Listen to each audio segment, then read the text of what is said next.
Hola chicos, ¿cómo están? Para inaugurar este canal les quería hablar sobre uno de mis libros favoritos que es Dips en búsqueda del yo de la autora Virginia Mae Axline. Muy rápidamente, Virginia fue una psicóloga y terapeuta estadounidense que empieza a explorar la terapia de juego a inicios de los años 40, entonces podemos decir que fue bastante pionera en desarrollar este área y precisamente comienza a desarrollar su propia técnica basada en el enfoque del modelo centrado en la persona de Carl Rogers. Ahora, muy importante para entender el libro, ¿qué es la terapia de juego? Okay. La terapia de juego es una terapia que se basa en la comunicación no verbal que parte de que el principio de que el lenguaje natural de los niños es el juego. Está dirigida para niños entre 3 a 10 años con trastornos relacionales, emocionales, sociales y conductuales. Investigando un poco sobre la terapia de juego, encontré un artículo titulado An Overview of Play Therapy, que dice: la terapia de juego es una forma de terapia que requiere que el terapeuta se ponga al nivel del niño y hable su propio idioma. Los juguetes son como las palabras del niño a través del cual se les anima a explorar sus sentimientos, a comprenderlos y a aceptarlos. Ahora sí, vamos a explorar un poco más este libro ya con el contexto más amplio y partimos de quién es Dips. Y cabe mencionar que me gustaría dar la descripción física que dice el libro, que tiene Dips, que es un niño pálido, de pelo negro, rizado y de ojos claros con una mirada profunda y seria. Y según la inteligencia artificial, más o menos así se debería haber visto Dips, o se pudo haber visto Dips, según las descripciones del libro. La reseña, más que todo, se va a dividir en 3 partes: Dips antes de la terapia de juego, Dips durante la terapia de juego y Dips después de la terapia de juego. Bueno, Dips es un niño de 5 años que es muy retraído, que presenta conductas un poco extrañas, atípicas a su desarrollo, por ejemplo, el gateo, la exploración sensorial con las manos y la lengua, con todos los objetos que encuentra a su alrededor. También hay algo muy particular y es que Dips tiene mutismo selectivo, entonces esta falta de comunicación verbal hace a las personas que lo rodean pensar que Dips puede tener alguna discapacidad intelectual.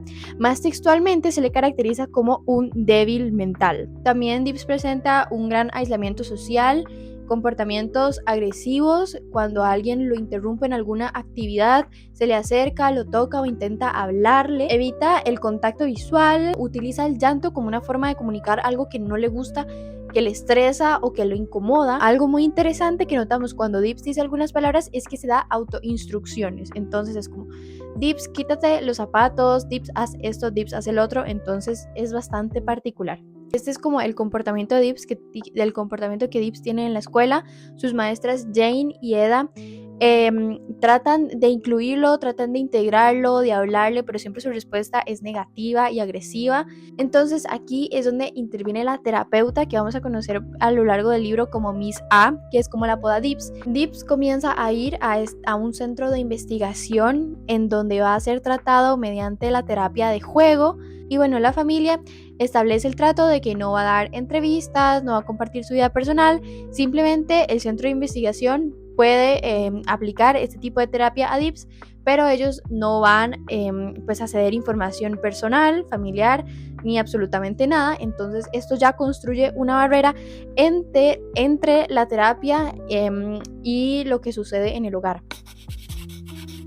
Observamos que cuando Dips comienza a ir al cuarto de juegos los jueves de cada semana, empieza a explorar con curiosidad el entorno. De igual forma, la terapeuta no interviene en ningún momento, no le habla en ningún momento, a menos de que él le dirija la palabra a ella. Entonces él se siente como en la libertad de explorar, todas las cosas están a su alcance, a su nivel. Entonces básicamente esa terapia consiste en que Dips juega y Miss A toma notas y apuntes. Mientras van transcurriendo las semanas y como el libro describe cada sesión a detalle, nos damos cuenta que Dips se va desenvolviendo más y más, ya dirige palabras, puede mantener el contacto visual y la terapeuta comienza a notar que que él muestra habilidades de una mente desarrollada y no de una mente, por ejemplo, que posee alguna discapacidad a nivel intelectual. Como por ejemplo nota que Dips acomoda los colores de acuerdo al círculo cromático.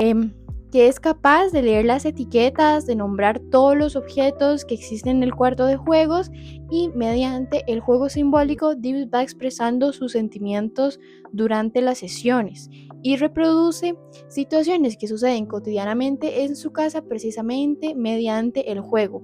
Dips comienza a hablar más abiertamente, a dirigir palabras, a formular oraciones y a demostrar gran capacidad intelectual.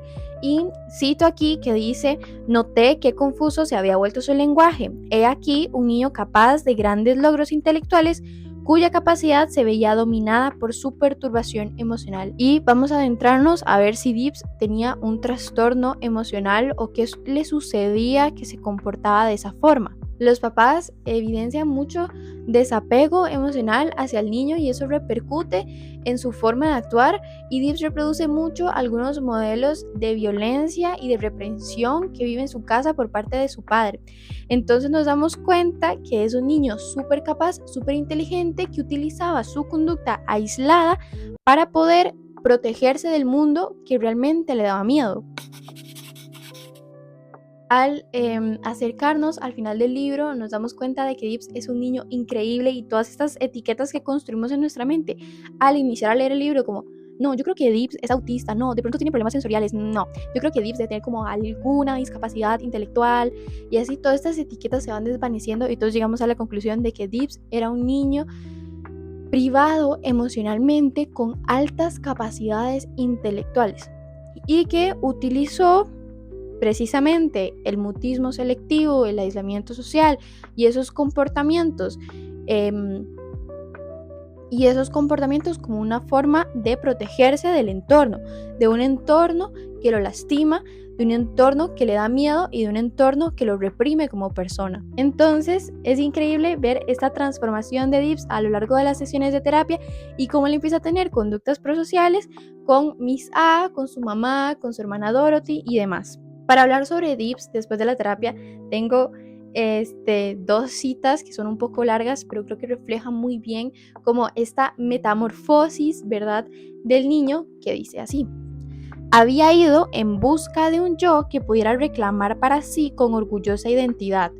Ahora empezaba a construir un concepto del yo que estaba más en armonía con la capacidad que poseía. Estaba logrando la integración personal. Otra cita que me encantó dice: había intercambiado al pequeño Dips inmaduro, asustado por un concepto de sí mismo reforzado, por sentimientos de suficiencia, seguridad y valor. Había aprendido a comprender sus sentimientos, a hacerles frente y a controlarlos. Ya no estaba sumergido bajo el miedo e ira, y odio y culpa. Se había convertido en una persona por derecho propio. Había encontrado un sentido de dignidad y de respeto propio.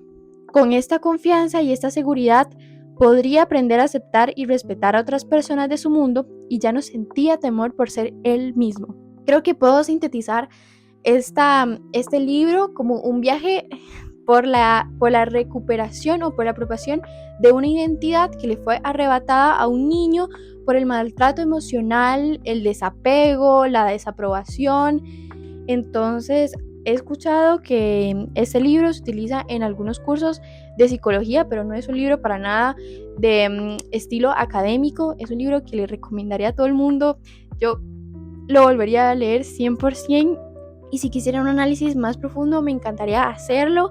Hay muchos detalles del libro que no incluí en esta reseña porque no es la idea como hacerles todo un spoiler del libro y contarles paso a paso de qué sucedió, sino darles como una vista en general del mensaje, de cómo es Dips antes, durante y después de esta intervención terapéutica, y de cómo a través del juego los niños pueden comunicarse, encontrar su identidad y abrazar su verdadero yo. Bueno, ya he grabado el video y voy a hacer un pequeño paréntesis, y es que este es un caso real del año 1977, o sea, ya hace bastantes décadas. Entonces me pareció importante decirlo porque es muy sorprendente al final del video darnos cuenta que todo eso sucedió, obviamente protegiendo las identidades de las personas participantes, ¿verdad? No solo de Dips, sino también de la familia. Fue escrito con base en las grabaciones de la terapia de Virginia. Entonces, sí, aquí hay un pequeño spoiler Entonces, si no han leído el libro, pues sáltense esta parte. Bueno, en realidad todo el video viene con bastantes spoilers, pero encuentran al final del libro, le hacen estudios a Dibbs, bueno, a este niño, que seguro no se llamaba Dibbs, pero aplican la prueba de Stanford Binet y encuentran que tiene un consciente mental de 168. Bueno, eso fue hace varias décadas. Creo que ahora, o bueno, por lo menos en el marco legal de Costa Rica se utilizan otras pruebas para determinar si un niño tiene alta dotación, talento o creatividad. Justo estoy llevando un curso sobre eso. Bueno, ya lo estoy terminando. Entonces, este libro me cayó como anillo al dedo. De hecho, hice como un proceso de identificación de un trabajo con Dibbs y encontré muchas cosas interesantes. Y bueno, básicamente Dibbs es un niño extraordinariamente dotado, como mismo lo dice el libro, y creo que no lo mencioné antes, pero esa muralla emocional que lo separaba a él de sus seres queridos, de niños de su edad y demás, se termina derrumbando conforme él abraza su identidad. Entonces, pues termina teniendo amigos, es un niño completamente pleno en su vida, en su identidad, en quién es él. Entonces, sí, creo que eso sería todo. Espero que este primer video les haya gustado, que puedan animarse a leer el libro. Aquí en Costa Rica no sé dónde lo pueden conseguir, pero sé que lo pueden ordenar por Amazon. Es un libro increíble y me encantaría leer sus opiniones respecto al libro en los comentarios. ¡Chao!